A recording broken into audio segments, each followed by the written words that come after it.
రవీందర్ రావు శాసన మండలి సభ్యులు పెద్దలు, ఇంకా వేదిక మీద ఉన్న మా శాసన మండలి సభ్యురాలు సోదరిమణి వాణిదేవి అక్క గారు, గణేష్ గారు, యాదవ్ రెడ్డి గారు, దాసోజు శ్రవణ్ గారు, గౌరవ మాజీ ఎమ్మెల్యేలు, మాజీ ఎమ్మెల్సీలు, మాజీ కార్పొరేషన్ చైర్మన్లు, శాసన మండలి సభ్యులు, ఉద్యమకారులు, బీఆర్ఎస్ కుటుంబ సభ్యులు, మీడియా మిత్రులందరికీ పేరు పేరున నమస్కారం తెలియజేస్తా ఉన్నాను. ముందుగా ఈ కార్యక్రమంలో పాల్గొంటున్న మీకు, తెలంగాణ రాష్ట్ర ప్రజలకు, యావత్ ప్రపంచవ్యాప్తంగా ఉన్న తెలంగాణ బిడ్డలందరికీ రాష్ట్ర అవతరణ దినోత్సవ శుభాకాంక్షలు తెలియజేస్తా ఉన్నాను.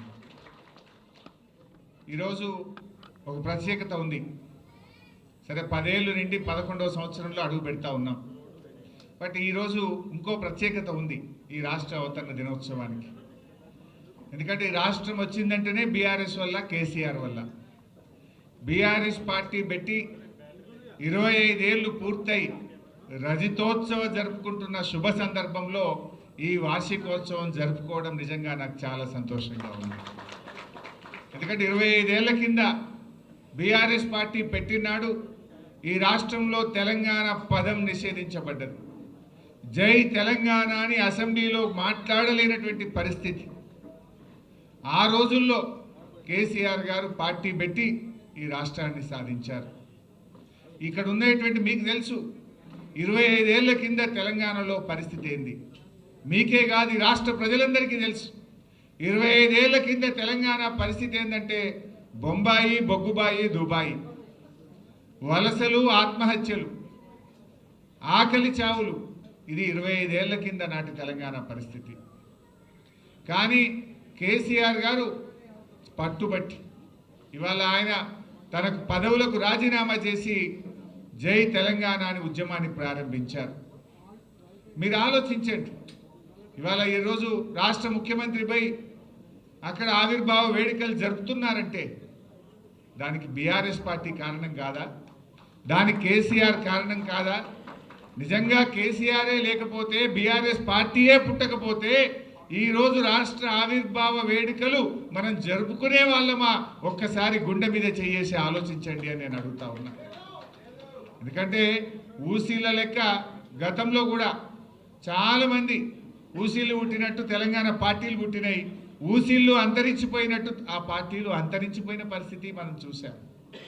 కేసీఆర్ ఏమి ధనవంతుడు కాదు, కేసీఆర్ ఏమి బలవంతుడు కాదు, ఆయనకేమీ అంగబలం లేదు, అర్ధబలం లేదు. కానీ కేసీఆర్కు ఉన్నది గుండె బలం. ఆ గుండె బలంతో, ఆత్మబలంతో ఆయన పట్టుబట్టి రాజీ లేని పోరాటం చేసి తెలంగాణ సాధించిండు కేసీఆర్ గారు. ఇలా అనేక ఉదంతాలు ఉన్నాయి, చెప్పుకోవాలంటే చాలా ఉన్నాయి. ఆనాడు తెలంగాణ ప్రజాసమితి గౌరవనీయులు డాక్టర్ చెన్నారెడ్డి గారి ఆధ్వర్యంలో కూడా ఉద్యమం జరిగింది, తొలిదశ తెలంగాణ ఉద్యమం. ఆనాడు కూడా మా సోదరిమణి నాగమ్మ ఉన్నది, అప్పుడు కూడా పాల్గొన్నది, ఇప్పుడు కూడా పాల్గొన్నది. ఆనాడు 11 ఎంపీలు గెలిచాం. 11 ఎంపీలు గెలిస్తే ఆనాడు ప్రధానమంత్రిగా ఉన్న ఇందిరాగాంధీ, నాటి కాంగ్రెస్ ప్రభుత్వం తెలంగాణ ఇవ్వకుండా ఉద్యమాన్ని కాలరాసింది ఆనాటి కాంగ్రెస్ ప్రభుత్వం. కానీ అదే కేసీఆర్ గారు మలిదశ తెలంగాణ ఉద్యమాన్ని ప్రారంభిస్తే ఏ ఇందిరాగాంధీ అయితే తెలంగాణను వద్దన్నదో అదే సోనియా గాంధీ గారి చేత తెలంగాణ ఇచ్చి తీరాల్సిన పరిస్థితి కల్పించిండు కేసీఆర్, బీఆర్ఎస్ పార్టీ. ఎందుకు? ఈ దేశంలో సంకీర్ణ యుగం నడుస్తూ ఉంది. ఈ సంకీర్ణ యుగంలో తప్పకుండా తెలంగాణ సాధ్యం అవుతుంది అని చెప్పి ఆయన ఎంతో వ్యూహంతో 14 ఏళ్ళు నడిపించారు.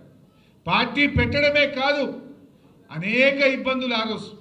ఆ రోజు చంద్రబాబు నాయుడు గారి చేతుల్లో కేంద్ర ప్రభుత్వం ఉండే ఢిల్లీలో ఆయన కత్తికి ఎదురులేని పరిస్థితి. ఇంకా 4 ఏళ్ళు కేసీఆర్, ఆ రోజు ఇంకా 4 ఏళ్ళు చంద్రబాబు నాయుడే ముఖ్యమంత్రిగా ఉండే పరిస్థితి. ఆ రోజుల్లో ఎవరు ధైర్యం చేయలే. కానీ కేసీఆర్ గారు అప్పటికే ఎన్డీఏ ప్రభుత్వం 3 కొత్త రాష్ట్రాలు ఏర్పాటు చేసింది. 2000 సంవత్సరంలో జార్ఖండ్, ఉత్తరాఖండ్, అదేవిధంగా ఉత్తరాంచల్ మరియు ఛత్తీస్గఢ్ 3 రాష్ట్రాలు ఏర్పడ్డాయి. ఈ 3 రాష్ట్రాలు ఏర్పడ్డాక తెలంగాణ ప్రజల్లో ఆశలు చిగురించినాయి. ప్రజలందరూ నాయకుడి కోసం ఎదురు చూశారు.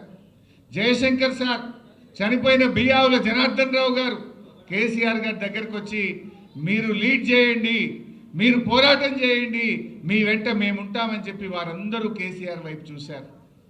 కానీ కేసీఆర్ గారు ఒక సంవత్సరం ఆలోచించింది. ఉద్యమం ప్రారంభిస్తే ఈ తాప మళ్ళీ జెండా దించొద్దు, తెలంగాణ వచ్చేది ఉంటేనే మన ఉద్యమాన్ని ప్రారంభిద్దామని కొన్ని వేల గంటల మేధోమథనం చేసి చాలా ఒక నెలల తరబడి ఆలోచించి 2001లో బీఆర్ఎస్ పార్టీని పెట్టింది. ఆ రోజు ఒక తెలంగాణ ఉద్యమానికి ఒక అపకీర్తి ఉండేది. ఎవరికి పదవి రాకపోతే వాడు జై తెలంగాణ అంటాడు అనే ఒక అపకీర్తి ఉండేది. ఆ రోజు కేసీఆర్ గారు ఆలోచించి తన పదవులను, డిప్యూటీ స్పీకర్ పదవిని, ఎమ్మెల్యే పదవిని, తెలుగుదేశం పార్టీ రాష్ట్ర కార్యదర్శి పదవులను గడ్డిపోచల్లాగా పదవులు వదిలి ఉద్యమాన్ని ప్రారంభించిండు. ప్రజల్లో నమ్మకాన్ని కలిగించిండు. ప్రజలను ఒక్కతాటి మీదకి తెచ్చే ప్రయత్నం చేసిండు. ఇవాళ తెలంగాణ వచ్చిందంటే ప్రజలను సమీకరించడం, దేశంలోని పార్టీలను ఒప్పించడం, ఈ రెండు కేసీఆర్ గారు చేసిండు. అంబేద్కర్ గారు సూచించిన మార్గం బోధించు, సమీకరించు, పోరాడు. అంబేద్కర్ చెప్పిన బాటలో నడిచిండు కేసీఆర్.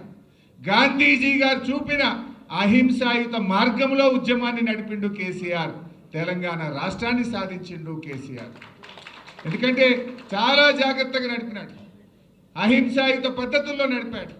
ప్రజలను సమీకరించడంలో జల పోరాటం కావచ్చు, 610 జీవో మీద పోరాటం కావచ్చు, తెలంగాణకు జరుగుతున్న అన్యాయాల మీద గలమెత్తిండు, ప్రజలను సమీకరించాడు. ఆ ప్రయత్నంలో కేసీఆర్ గారు ఆర్ఎస్ఎస్ ఆఫీస్ నుంచి ఆర్ఎస్యు దాకా కలిసి పనిచేసిండు. అవి భిన్న ధృవాలు. ఢిల్లీలో ఆర్ఎస్ఎస్ ఆఫీస్కు పోయి వాళ్ళను కలిసి తెలంగాణ ఎందుకు కావాలో వివరించి నేల మీద కూర్చొని అన్నం తిని తన ఇస్తరాకును తనే తీసుకుపోయి అందులో వేసి వచ్చిండు. అంటే ఎందుకు చెప్తున్నా అంటే ఆర్ఎస్ఎస్ నుంచి ఆర్ఎస్యు దాకా ఆయన చేసిన ప్రయత్నం. వినోద్ అన్న గారు ఆ రోజు ఎంపీగా కేసీఆర్ గారితో పాటు ఉండేవారు. దేశంలో 33 రాజకీయ పార్టీలను ఒప్పించి లేఖలు తెచ్చి ఆనాటి యూపీఏ ప్రభుత్వం ముందు పెట్టి తెలంగాణ ఇస్తరా ఇవ్వరా అని ఒత్తిడి పెంచిన నాయకుడు కేసీఆర్. ఇవాళ చాలా మంది మాట్లాడుతున్నారు, అసలు త్యాగాలకు మారు పేరు కేసీఆర్. 3 సార్లు ఎంపీగా రాజీనామా చేసినాడు, ఒకసారి ఎమ్మెల్యేగా రాజీనామా చేసినాడు, కేంద్ర మంత్రిగా రాజీనామా చేసినాడు, ఎమ్మెల్యేగా రాజీనామా చేసినాడు. బహుశా ఈ దేశంలో త్యాగాలకు మారు పేరు ఏదైనా రాజకీయ నాయకుడు అంటే ఒక కేసీఆర్ మాత్రమే. త్యాగం చేసింది, రాజీనామా చేసింది తన కోసం చేయలేదు, తెలంగాణ 4 కోట్ల ప్రజల కోసం చేసిండు. ఆ త్యాగాల పునాదుల మీద తెలంగాణ సాధించిండు కేసీఆర్. ఇవాళ ఎవరెవరో మాట్లాడుతున్నారు కేసీఆర్ మీద. ఇవాళ మాట్లాడుతున్న రేవంత్ రెడ్డి ఆ రోజు మలిదశ